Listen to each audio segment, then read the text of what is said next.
Welcome back. So last time we were talking about the physical factors and how they may contribute or influence someone's pain or pain picture or cause their pain. And we did talk a little bit with Load about how the body tolerates what we do. So today we're going to talk a little bit more about what can affect our body's tolerance and our body's sensitivity, which might enable us to do less.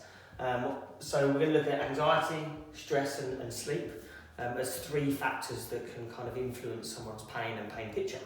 So Dan, can you talk a little bit more about kind of anxiety and stress to start off with and how they may influence someone's pain? Okay, so a lot of the patients we see with pain and sensitive nervous systems, they come in and they've often got an element of stress or anxiety in their life. Now, these factors can be driven by lots of different factors. So it could be they're anxious because they've got some mental health issues. They could be stressed because they've got a stressful situation at work, or they've got a stressful situation at home. What these do is they create a fight or flight response in us as humans. Now, if you don't know what the fight or flight response is, if you were being chased down the road by a lion, you would develop a fight or flight response. And what this does is it pushes up your adrenaline, gets your heart pumping, it releases a chemical called cortisol. And what this does is it gives you that reaction that you need to get away from the situation you're in. Now, unfortunately, when you are in a state of anxiety or stress, you're in a fight or flight response, but it's prolonged, it's sustained. So you've got this flood of adrenaline and flood of cortisol moving around your body, making you generally more sensitive to the stuff that's going on in your life. And sometimes not even with a situation that requires it. Yeah, absolutely. So you'll be more sensitive to your pain as a result of this fight or flight response that's going on in the background. And one way of actually reducing this is to address the anxiety and stress. So by addressing that, you reduce your fight or flight response, you reduce the chemicals, and your nerve ends are no longer as sensitive as they were, and you might then feel, actually, I've got less pain. And there's lots of things that can be done to address those, isn't there? Absolutely, yeah, absolutely. So you can look at mindfulness, you can look at yoga, you can look at exercise.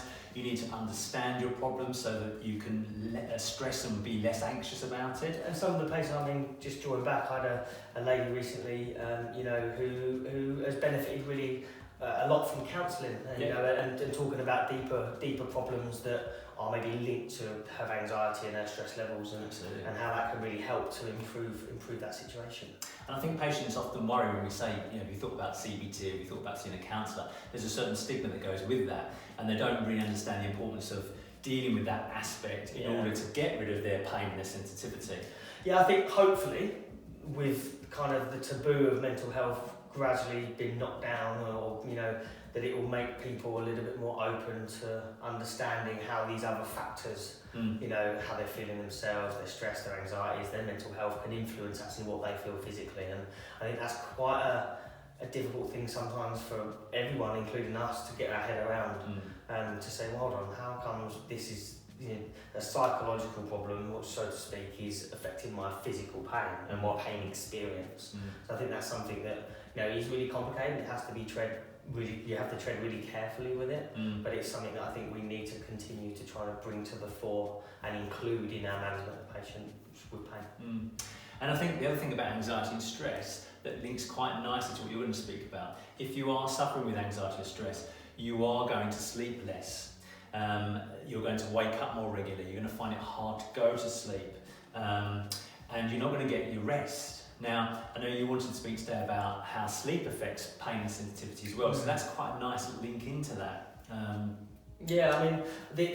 see something on Facebook the other day that was a post that literally spoke about if you want to live longer, if you want to be healthier into old age, then get more sleep. I don't know exactly the statistics, but the amount of the population that is sleep deprived is ridiculously high. And it's increasing as well. Yeah, and the value of sleep is I think we know about it, but we don't do enough about it. We kind of say, well, I have to get up and I've got this and that, and life gets in the way, and I think we're aware of it in the background, but we don't put enough emphasis on sleep and actually the benefits that it has. We know that a lack of sleep increases your pain sensing regions of the brain. So your brain is going to be more switched on to pain signals within the nervous system. which means then it's more likely to pick up on those and you're more likely to experience pain. It blocks the natural painkillers, should we say, the natural analgesics, which would normally dull down these pain senses and these pain signals. So we don't get them, so we're more likely to be sensitized and more likely to experience these kind of pain signals. And we know that it affects recovery. So sleep is the time when your body recovers, both mentally and physically. And I think often with sleep, it's not something that happens quickly. It's something that it maybe builds over several weeks or months or sometimes even years, and people find themselves in this sleep-deprived, sensitive state that then it only takes a trigger, and some trigger can be something that's very trivial, where the body's had enough. It's a bit like the straw that broke the camel's back, or been on the edge of a cliff where it takes something really small just to push you over the edge. Do you have any tips for people today on how they can manage their sleep when they've got these problems, what they can do? Yeah, I think, so they call it sleep hygiene. So looking at ways to almost prepare the brain for sleep. So routines are really important. The brain needs to know when it's time to unwind and when it's time to shut down. So getting into a good sleep routine would really help. Staying away from caffeine, several hours before you would go to sleep.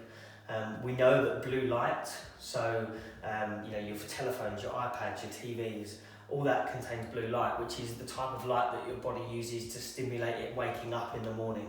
It's the rays of the sun that wake us up. So if we can steer clear of that before going to bed, then you're almost not stimulating your body to stay awake, you're doing the opposite, you're winding it down, ready for sleep. I also talk to patients about the temperature as well, making sure that their room temperature is cooler, because our body needs to lower its temperature, core temperature, to go to sleep. And quite often people go to bed and they've got a really hot bedroom, they go to bed in their socks and their pyjamas and they put the duvet over and they get hot and they increase the temperature and they wonder why they can't go to sleep. So reducing room temperature is really important. And the one other thing down here, we're going to link back to this all the time, because there's one common denominator with all of these different factors, and that is exercise.